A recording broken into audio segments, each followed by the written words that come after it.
जनहित से जुड़े समस्याओं पर होंगे सवाल, हर मुद्दों पर होगी खुलकर बात, जब बैठेंगे आमने सामने।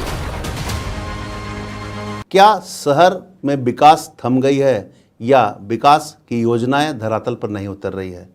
इन सब मुद्दों को जानने के लिए हमारे साथ शहर की सरकार यानी कि नगर आयुक्त मौजूद हैं और उनसे हम जुड़ेंगे और बैठकर आमने सामने बात करेंगे कि किन प्रकार की योजनाओं को वो धरातल पर उतारने का प्लान कर रहे हैं और शहर के विकास को लेकर क्या कुछ योजना है। सर, बहुत बहुत धन्यवाद आपका, हमारा इस खास कार्यक्रम में आपका स्वागत है आमने सामने। थैंक यू सर, कई तरह के कार्यों को आपने धरातल पर उतारा है विकास को लेकर, बावजूद विकास की गति थोड़ी थम गई है। क्या लग रहा है, क्या चुनौतियां सामने आ रही है? और देखिए, नगर निगम में लगातार ये प्रयास हो रहे हैं कि नगर निगम का विकास होता रहे और विकास हो भी रहे हैं। जो सुविधाएं हैं, नागरिक सुविधाएं, वो सुविधाएं हमेशा लगातार बढ़ रही हैं। सफाई में भी काफ़ी इम्प्रूवमेंट हुआ है।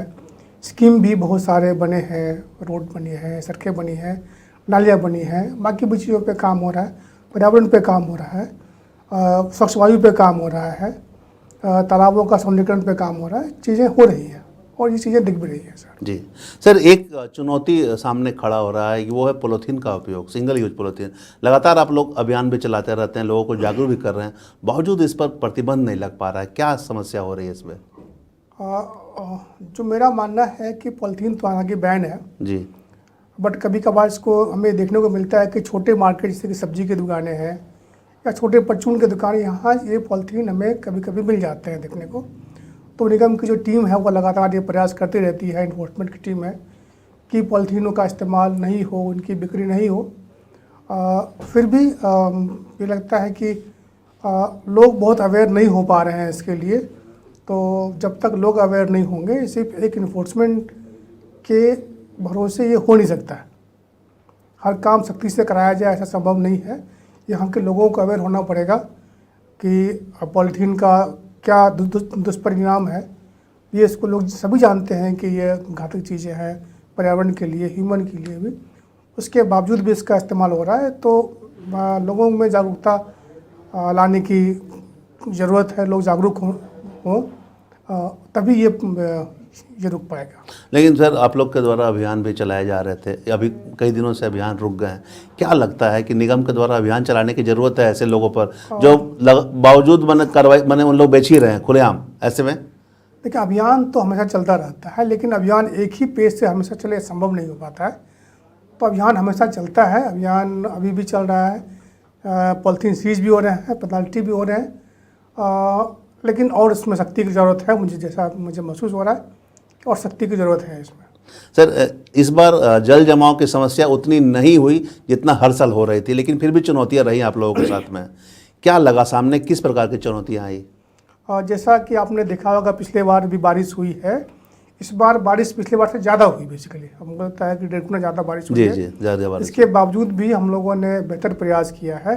और पिछले बार जो चुनौतियाँ हमें आई थी, हम लोगों ने उनसे सीखा कि कहाँ कहाँ दिक्कतें हो रही हैं, कहाँ जल जमाव की समस्या है, कहाँ ड्रेन की आवश्यकता है, कहाँ ड्रेन क्लॉग होते हैं। इन चीज़ों को लगातार ऑब्जर्व किया गया। इंजीनियर्स को निर्देश दिए गए, जो सफाई कर्मचारी हैं, जो हमारे ऑफिसर्स हैं, उनको निर्देश दिए गए कि जल जमाव पे पूरा ये रखेंगे कि कहीं भी जल जमाव नहीं हो। जहाँ नालियाँ क्लॉग होती थी, कचरा जमता था, उसको ध्यान रखा गया। और हम लोगों ने बेसिकली एम्ड प्रयास किया, एक पिन पॉइंट बना करके, टारगेट बना करके यहाँ जल जमाव होते हैं तो वहाँ जल जमाव नहीं हो, इसके लिए हमेशा प्रयास किया गया। और आप देख रहे होंगे कि इस बार अधिक बारिश के बावजूद भी जल जमाव की समस्या कहीं पर नहीं है। हाँ, नहीं हुई, कुछ क्षेत्रों में हुई जिन्होंने आप लोगों ने दूर कर लिया। लेकिन सर, अगर हम इतर बात कर रहे हैं, इससे नगर निगम क्षेत्र से अलग कुछ इलाके ऐसे थे जहाँ अधिकांश जल जमाव देखने के मिले, कई अपार्टमेंट डूब गए।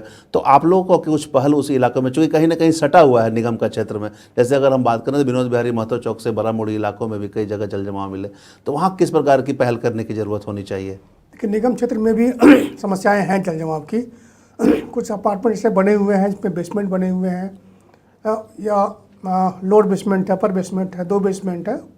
ऐसे जगहों पर जल जमाव समस्या हुई है। 2-3 अपार्टमेंट ऐसे चिन्हित किए गए जहाँ ये समस्याएँ हैं। हम लोगों ने उनको निर्देश दिए गए हैं कि वो अपने अपार्टमेंट्स के नालियों को ठीक करें ताकि ये समस्या उनके लिए भविष्य में ना हो। कुछ जो शहर के बाहर के जो एरिया हैं जो शहर से सटे हुए हैं उनमें समस्याएं हैं। कुछ लोग कहते हैं कि एटलैंड को लेकर के समस्याएं हैं, लेकिन हम लोगों ने एटलैंड से बात किया था, साज से बात किया था। साज ने कहा कि उन्होंने तो ड्रेन बनाए हैं, लेकिन कहीं ना कहीं उस कॉलोनी वाले जो हैं जो निगम क्षेत्र में नहीं है उस ड्रेन को लोगों ने बंद कर दिया है और उसके आसपास घर बना लिए हैं, तो नालियाँ चौक हो गई हैं वहाँ से। फिर भी ये प्रयास किया गया है कि निगम के क्षेत्र में जितना भी संभव हो पाएगा जी उसको वहाँ से उसको हटाया जाए। हमने प्रयास भी किए हैं, कई बार लोगों के फ़ोन भी आते रहे हैं कि बॉम्बे स्वीट्स के पास जो एक ड्रेन है वो काफ़ी पतला हो गया है, हमेशा उस पर सफाई हम लोग कर रहे हैं। तो समस्याएं पे निजात तो हम लोग नहीं पा रहे हैं, बट समस्याएं कम हुई हैं। और चूँकि ये निगम के बाहर का क्षेत्र है इसलिए थोड़ी से हमें उसमें थोड़ा सा रिजर्वेशन है कि हम लोग वो काम नहीं कर सकते। सर, एक समस्या और है, हालांकि निगम कार्य भी कर रही है, अतिक्रमण और अवैध पार्किंग। लगातार आप लोग इसे लेकर अभियान भी चलाते हैं, कवायद भी की जाती है, बुलडोजर भी चलाए जाते हैं, बावजूद उससे छुटकारा नहीं मिल पा रहा है, एक चुनौती के रूप में साबित हो रही है। दूसरा, अवैध पार्किंग, कैसे निजात पाने का प्लान है इससे?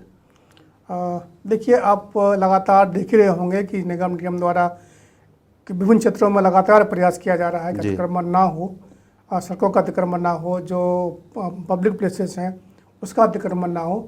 हम लोग अतिक्रमण हटाते हैं, उसके बाद फिर से अतिक्रमण लग जाता है। फिर भी हमारी टीमें लगातार कोशिश करती रहती है कि अतिक्रमण ना हो। ये लोगों को भी सोचना चाहिए, जो अतिक्रमण करते हैं वो वहाँ पर ना जाए। हमारे वेंडिंग जोन बने हुए हैं और ये लोगों की मेंटालिटी है कि हमारा रोड के सामने ही मेरा दुकान रहेगा तभी चलेगा, या और कहीं दुकानें हमारी नहीं चलेंगी। ऐसा बिल्कुल नहीं है। जो चीज़ें एक ही जगह पर मिलेंगी वहाँ लोग ज़रूर जाएंगे, अगर वो चीज़ें अन्य जगह नहीं मिलेंगी तो लोग वहाँ पर जाएंगे ही। और सड़कों पर भी जो समस्याएं हैं अतिक्रमण की, वो भी अगर वो कम जगह पर अपना दुकान लगाए या करे, या जो निगम का जो मानदंड है कि व्हील वाले जो कार्ट हैं उसको लेकर के आए, सुबह आए शाम को वापस ले जाएं, इसमें समस्याएं नहीं होती हैं। लेकिन जो दुकान लगा देते हैं लोग, अस्थायी दुकान लगा देते हैं, इसमें समस्याएं होती हैं। और लगातार ये निगम प्रयास कर रहा है कि इस समस्याओं से निजात पाया जाए। और हमारी कोशिश है कि और भी ज़्यादा वेंडिंग जोन्स और भी दुकानें बना करके लोगों को दी जाए ताकि ये समस्या से हम लोग निजात पा सकें। सर, सही कहा आपने, लेकिन कहीं ना कहीं वेंडिंग जोन भी आपका सफल नहीं हो पा रहा है, क्या कारण है इसके पीछे? वेंडिंग जोन को लेकर के जो समस्याएं हैं वो है, जो वेंडर लोगों का कहना है कि वहाँ पर रास्ता नहीं है जाने का। तो हम लोग उसका प्रयास कर रहे हैं कि जो मेन रोड है, जो कोर्ट का जो रास्ता है, उसके वहाँ से रास्ता उनको मिल जाए। हम लोगों ने आज प्लान भी किया है, कुछ में वहाँ पे काम भी करने पड़ेंगे, सफाई करनी है, कुछ शेड बनाकर हमको कुछ एडवोकेट्स को शिफ्ट करने पड़ेंगे। मुझे लगता है कि जल्दी इसका निदान मिल जाएगा और लोगों को रास्ता मिलेगा। रास्ता मिल जाएगा तो गाड़ियाँ आ जा सकेंगी और लोग वहाँ पर आ जाएंगे। तो भविष्य में क्या और भी वेंडिंग जोन बनाने? बिल्कुल, वेंडिंग जोन भी है, जो वेंडिंग जोन बना हुआ है ये भी गुलजार होगा। और हमारी कोशिश भी है, पिछले दिनों बाद की अध्यक्षता में मीटिंग भी हुई थी, उनके भी निर्देश हैं कि ज़मीन की खोज की जाए और जहाँ जहाँ पर पॉसिबिलिटी है वहाँ पर और दुकानें बना करके लोगों को दी जाए ताकि लोग अपना रोजी रोटी का जुगाड़ कर सकें, अपना बिजनेस कर सकें और अतिक्रमण ना हो। सर, एक सवाल खड़े हुए हैं, कुछ जनता ने सवाल भी किए थे। आपके जितने भी परचेज हुए थे उपकरण, चाहे वो वाहन हो चाहे अन्य उपकरण हो, आज उपयोग नहीं होने के कारण सब बर्बाद हो गए हैं। तो क्या लग रहा है, कहीं ना कहीं सरकारी पैसे की क्षति हो रही है, या फिर उपयोग सही में नहीं हो पाया, या फिर क्यों खरीदा गया? क्या इसमें लग रहा है, कैसे देख रहा है निगम इसे? देखिए, निगम में जो भी उपकरण खरीदे हैं सभी उपकरण उपयोगी हैं और निगम के कार्यों की उपयोगिता वो देखते हुए ये उपकरण क्रय किए गए हैं। हर एक मशीन का हर समय इस्तेमाल नहीं होता है। जैसे आप देखेंगे, हमने स्प्रिंकलिंग मशीन खरीदी तो बारिश में उसका इस्तेमाल नहीं है। हमारे पास स्वीपिंग मशीन है, उसका भी बारिश में इस्तेमाल नहीं हो पाता है। ये मशीनें भी रखी हुई हैं, जब इसका इस्तेमाल का समय आएगा वो इस्तेमाल करेंगे। बारिश के टाइम में हम लोग फॉगिंग भी नहीं कर पाते हैं अगर बारिश होती है तो जी। तो मशीनें हैं, सब मशीन उपयोग में है, सब मशीनों की कंडीशन अच्छी है और जो निगम की उपयोगी मशीनें हैं उन्हीं को खरीदा गया है। ऐसी नहीं सर, कोई पूर्व में मशीन जो नहीं। खरीदी गई थी, जैसे सिटी बस खरीदे गए थे और भी कई मशीनें ऐसे खरीदी गए थे पूर्व में, आपके कार्यकाल की बातें नहीं है, तो ये जो खरीदी जाती है उपकरण या मशीनें, उसका उपयोग नहीं होने के कारण या रख रखाव के अभाव में वो बर्बाद हो जाती है, तो इसके पीछे का क्या कारण हो सकता है? देखिए, सिटी बसें यहाँ पर काफ़ी पूर्व खरीदी गई थी और अभी वो परिचालन में नहीं है बेसिकली, और मुझे लग रहा है काफ़ी दिनों से ये परिचालन में नहीं है, पिछले 7-8 सालों से ये परिचालन में नहीं है। 2015-16 तक ये था जैसा मुझे जानकारी है, उसके बाद नहीं है, उसके मेंटेनेंस का अभाव हो गया, निगम उसको मेंटेन नहीं कर पाया, इसीलिए लगता है कि, और पैसेंजर भी नहीं मिले होंगे। यहाँ पर ऑटो की संख्या काफ़ी है, रोड कंजेशन भी है, और लोग ये चाहते हैं कि जल्दी उनको गाड़ियाँ मिल जाएं, लोग वेट करना नहीं चाहते हैं, तो इसको लेकर के लगता है कि निगम की बसें नहीं चली, और अभी जो कि वो सारी बसें जो कि नहीं चल रही हैं, तो वो अभी एक तरह से उपयोग के लायक नहीं रह गई। सर, रख रखाव और देखभाल नहीं होने से सामानें भी चोरी होने की बातें आती है, हाल में अपने जांच भी किया था, तो क्या लगता है कैसे इस पर नकेल कसने की जरूरत है? अभी देखिए, कुछ बातें सामने आई थी कि कुछ हमारा सामान किसी जगह से शिफ्ट किया गया, उसमें हमने जांच कराई है और उसमें FIR भी दर्ज किए गए हैं, और भी हम लोग और भी जांच कर रहे हैं, हम लोग विस्तृत जांच कर रहे हैं, टीम हमारी बना दी गई है, वो टीम जांच कर रही है, और ये जांच के बाद ही ये पता हो पाएगा कि हमारे सामानें जो हैं वो कितनी हमने खरीदी थी, कितनी हमारे पास अभी भी हैं, सामानें कितनी उपयोग में हैं, सामानें कितनी उपयोग में नहीं है लेकिन उपयोग में नहीं है। तो ये चीज़ें जब रिपोर्ट आ जाएगी तब हम लोग इसको आप लोग बता पाएंगे कि सामान्य के किसी। सर, एक सवाल और है, बाज़ार जैसे हीरापुर का बाज़ार हो, बैंक मोड़ का बाज़ार हो, पुराना बाज़ार का बाज़ार हो, बाज़ार लोगों का आवागमन के लिए होता है, सुगम आवागमन हो, लेकिन वहाँ पर लोग समस्या उत्पन्न होती है कि कहीं पर अवैध पार्किंग हो जा रहे हैं जिसके कारण जाम हो जा रही है, कहीं अतिक्रमण है, लगातार आपके संज्ञान में भी आया है जिसके कारण जाम की समस्या हो। तो बाज़ार में सुगम आवागमन हो, लोगों को आसानी से आने जाने में समस्या ना हो, इसे लेकर क्या कुछ प्लान है?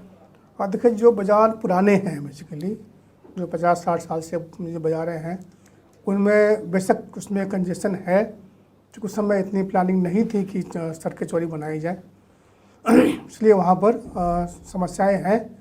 जैसे हीरापुर का जो एरिया है वहाँ पर समस्याएं हैं, चूँकि वहाँ सड़कें कम चौड़ी हैं, कुछ अतिक्रमण भी हो गई है। पुराना बाज़ार में भी वही समस्या, पुराना बाज़ार में भी समस्याएँ हैं, तो जो पुराने बाज़ार से हैं उसमें समस्याएँ हैं। बेसिकली हम लोग कोशिश कर रहे हैं कि जो अतिक्रमण है उसको वहाँ से हटाया जाए, और सड़कें चौड़ी हों, जो अतिक्रमण करके बैठे हुए हैं उनको हटाया जाए। लेकिन समस्याएं फिर होती है कि उनके रोजी रोटी का मामला सामने आता है, तो हम लोग को कुछ नरम दिल होना पड़ता है बेसिकली जी।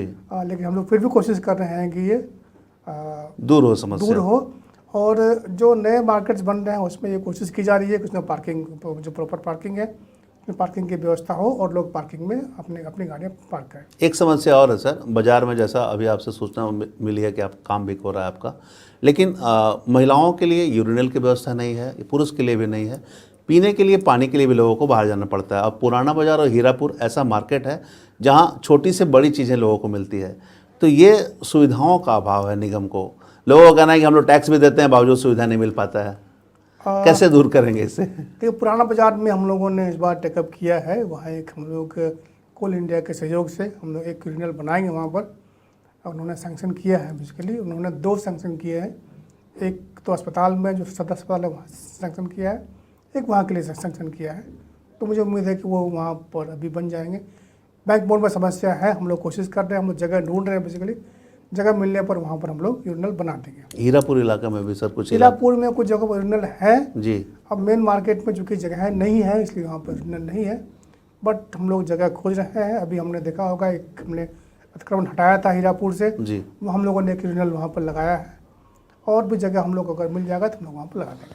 सर, जो अपार्टमेंट हैं या मॉल हैं जो शहर के बाहर व्यवस्थित हैं, जहाँ शहर में व्यवस्थित है, वहाँ पार्किंग की सुविधा नहीं है, तो क्या इसमें मॉल की अनियमितता सामने आ सकती है, या फिर वो लोगों ने मॉल जो पार्किंग वो बेच दिया जिसके कारण कहीं ना कहीं समस्या होती है, लोग गाड़ी नहीं लगा पा रहे हैं, तो निगम कैसे देख रहा है इसे?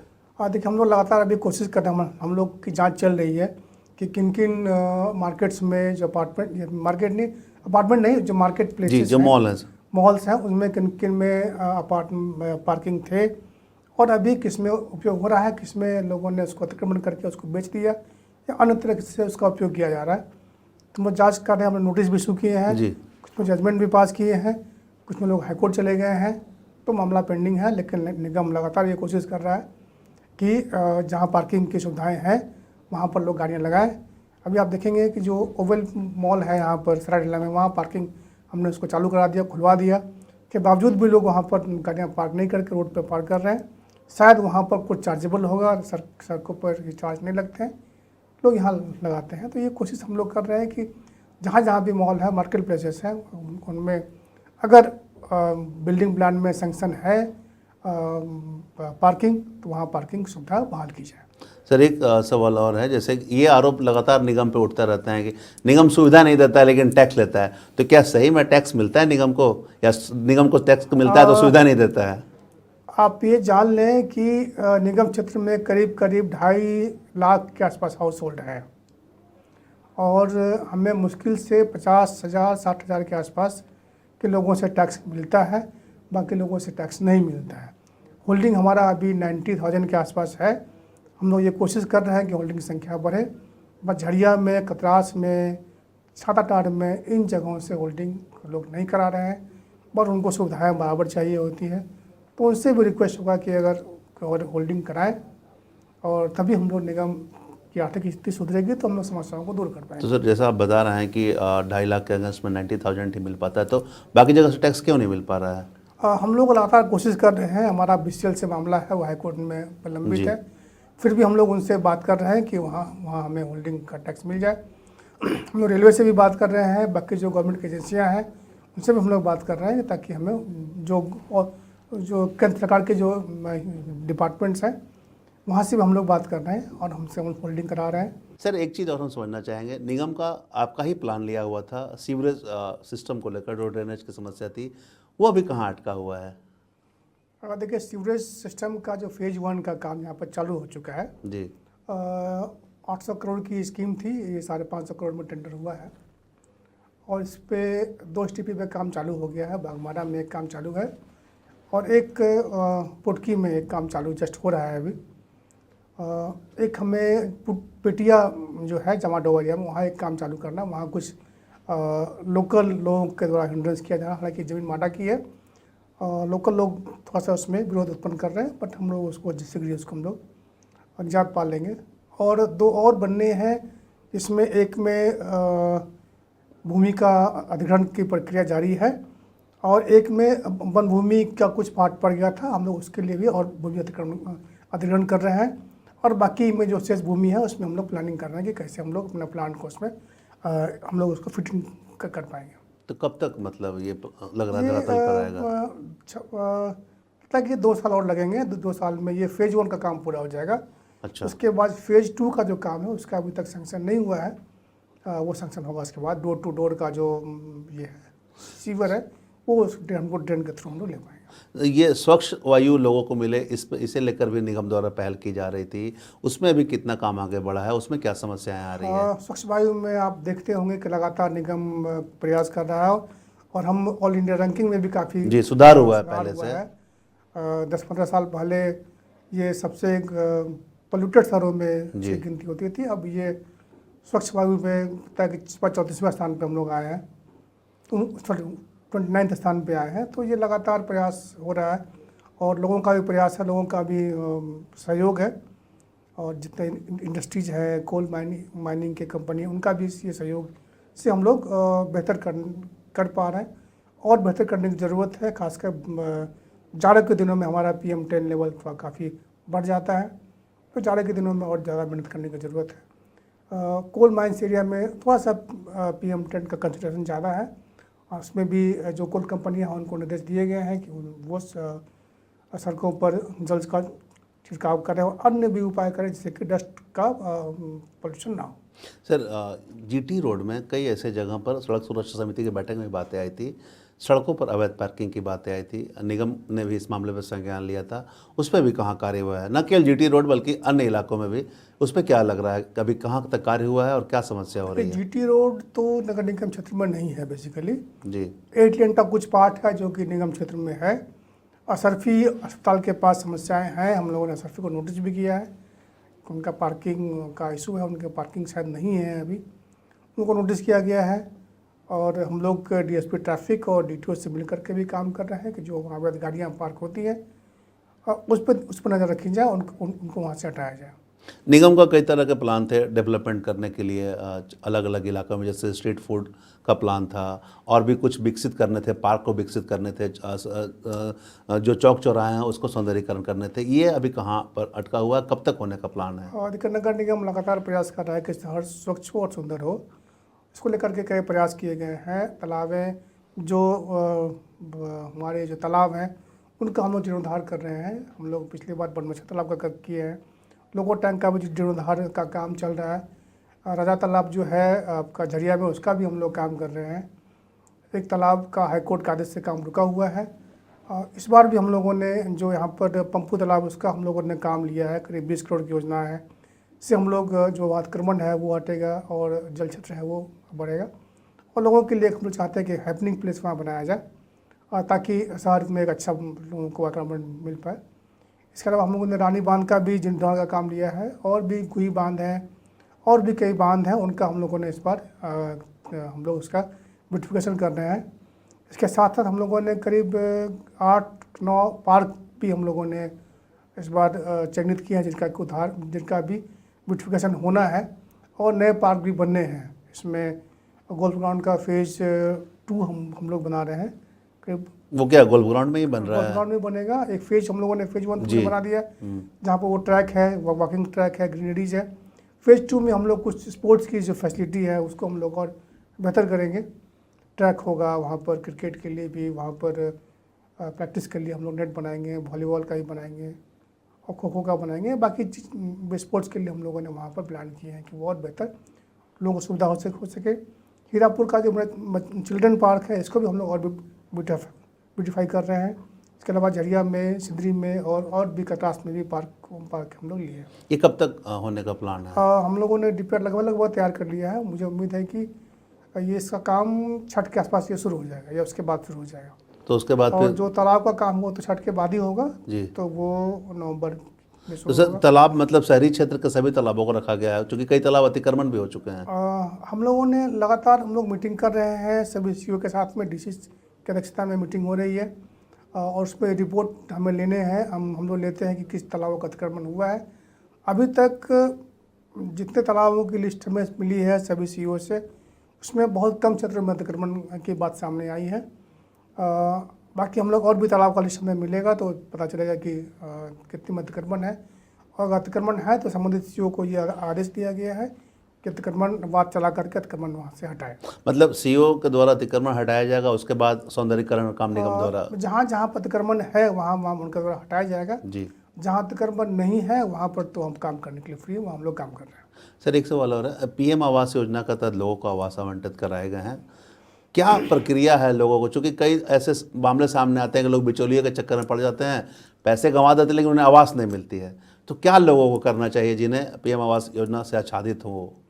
देखिए पीएम आवास में 2 तरह की योजनाएं हैं, एक तो इंडिविजुअल है और एक BLC बोलते हैं हम लोग, बेनिफिशियरी लीड स्कीम है, और एक है हमारा AHP जो मल्टी स्टोरी बिल्डिंग है। तो मल्टी स्टोरी बिल्डिंग जो बने थे वो 4-5 साल पहले उनका बनना शुरू हुआ था। उसका चयन पूर्व में ही लॉटरी के द्वारा किया गया था, इसमें माननीय विधायक लोगों के द्वारा लॉटरी निकाली गई थी और उन्हीं को उसकी सूची बनाई गई, उसका प्रकाशन किया गया और उसी सूची से उनका चयन किया गया था। वेटिंग लिस्ट बने हुए हैं, जो शेष बच्चे जिन लोगों ने आवास नहीं लिए, जिन्होंने सरेंडर कर दिया, उनके लिए भी हम लोग जो सूची बनी हुई थी वेटिंग लिस्ट, उससे हम लोगों ने लिया। मतलब किसी को और हम लोगों ने वेल पब्लिसाइज किया था, पेपर में भी दिया था, लोगों को कहा भी था जी कि वेटिंग लिस्ट में जो लोग हैं उनको प्रायोरिटी के आधार पर उनको मिले। अभी मतलब किसी का ज़मीन होगा तो वो इस योजना का लाभ उठा सकता है। और जो BLC लीड स्कीम्स है उसमें अगर किसी की ज़मीन है, अपनी ज़मीन है, तो हम लोग उनको आवास का लाभ देते हैं। उसके लिए अभी भी आवेदन लिए जा रहे हैं। अगर कोई ऐसा लाभुक हो जो उस क्राइटेरिया में आते हों और उनकी अपनी ज़मीन हो तो हम लोग उनको दे देंगे। सर मेडिकल वेस्ट को लेकर और इसमें एकदम ऑनलाइन आवेदन की प्रक्रिया है, कहीं से कोई डिस्क्रिपेंसी नहीं है, आवेदन ऑनलाइन करेंगे, किसी बिचौलिया की ज़रूरत नहीं है। अगर दिक्कत होती है तो हमारे ऑफिस में आकर के लोग संपर्क कर सकते हैं, उनको हम लोग सहयोग कर देंगे। जी। सर मेडिकल वेस्ट को लेकर, उसके निस्तारण को लेकर भी प्लान थे निगम का, वो कहाँ पर फंसा हुआ है? मेडिकल वेस्ट का जो बात है, मेडिकल वेस्ट के लिए एक यहाँ एजेंसी है बेसिकली जी जो यहाँ पर काम कर रही है, लेकिन मुझे ज्ञात हुआ है कि वो एजेंसी का जो कैपेसिटी है वो उतना नहीं है जितना यहाँ पर मेडिकल वेस्ट जनरेट होता है। तो हम लोगों ने एक रिपोर्ट मांगी है सिविल सर्जन से कि आप बताएं कि यहाँ पर कितने अस्पताल में कितने बेड हैं और कितना वेस्ट जनरेशन होता है पर डे, ताकि अगर मुझे लगे कि हमें लगेगा कि नहीं जो अभी कैपेसिटी है जो एक प्लांट की उससे ज़्यादा जनरेशन होता है तो हम लोग फिर अप्लाई कर पाएंगे लाइसेंस के लिए, हम लोग बना पाएंगे। और हमारे पास इसके लिए फंड उपलब्ध है। हमने ज़मीन के लिए भी डीसी सर को रिक्वेस्ट किया है ज़मीन दें, उसकी प्रक्रिया अभी चल रही है, भूमि आवंटन हो जाएगा। लेकिन हमें जब तक रिपोर्ट नहीं मिल पाएगा सिविल सर्जन से तब तक हम लोग लाइसेंस नहीं ले पाएंगे। जी, नगर आयुक्त रविराज शर्मा जी से को सुन रहे थे, आमने सामने में हमारे साथ ये बैठे हुए थे। कई तरह की योजनाएं जो धरातल पर उतरने वाली है उसका इन्होंने जिक्र किया। साथ ही यह भी अपील की है कि 2.5 लाख लोग हैं और केवल 90,000 लोग ही टैक्स दे रहे हैं। अगर सभी लोग टैक्स देंगे तो और बेहतर व्यवस्था और सुविधाएं देखने को मिलेगी। इन्होंने अपील भी की है लोगों से कि टैक्स ज़रूर दें ताकि निगम बेखौफ होकर अपने तरीके से कार्य कर सके। कई तरह की योजनाओं को धरातल पर उतारना है जिससे शहर एक विकसित रूप में शामिल होगा। उसमें पार्क है, तालाबों का सौंदर्यीकरण है, खेल के मैदान है, एक्सरसाइज हैं, अलग अलग प्रकार की योजनाओं को धरातल पर उतारने की बात कही है। साथ ही इन्होंने यह भी कहा है कि वैसे लोग जो पार्किंग नहीं रखे हैं, पार्किंग को बेच दिए, चाहे वो मॉल हो या अलग संस्थान हो, उनकी जांच होगी और जांच कर अग्रतर कार्रवाई भी होगी। अतिक्रमण मुक्त रखने की कवायद इनकी जारी है और जारी रहेगी। बाज़ारों में व्यवस्थाएं भी मिलने वाली है, चाहे वो यूरिनल की बात हो या पीने वाली पानी की बात हो। कई तरह की योजनाएं हैं इनके पास जो बहुत जल्द धरातल पर देखने को मिलेगी, लेकिन इसमें इनको लोगों की सहयोग भी चाहिए। अगले एपिसोड में हम आपको मिलाएंगे आमने सामने में अलग शख्स से, उनसे भी जुड़ेंगे और जानेंगे समस्याओं और समस्याओं के समाधान के बारे में। बने रहे मिरर मीडिया के साथ। जनहित से जुड़े समस्याओं पर होंगे सवाल, हर मुद्दों पर होगी खुलकर बात। जब बैठेंगे आमने सामने